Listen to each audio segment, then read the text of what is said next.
How to cancel uploading a video on TikTok. Hello everyone, welcome to this channel. I'm here to help you out today. So without any delay, let's get started. So first of all, launch the TikTok application on your device and make sure that you're logged into your account. Now tap on the plus icon at the bottom of the screen to create any sort of video or post.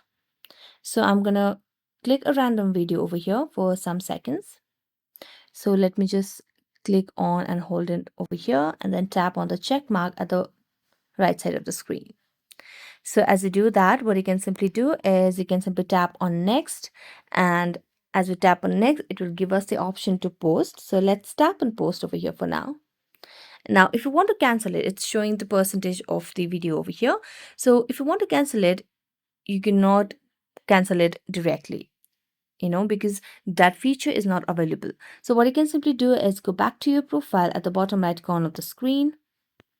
So let's just tap on the profile icon and then simply delete the video over here. So you can simply tap on the video. So let's tap on the video over here and then tap on the three dotted lines. And as you tap on the three dotted lines, what you can do is simply tap on the delete option by dragging it and tap on delete over here. So you can see the delete option. So let's tap on delete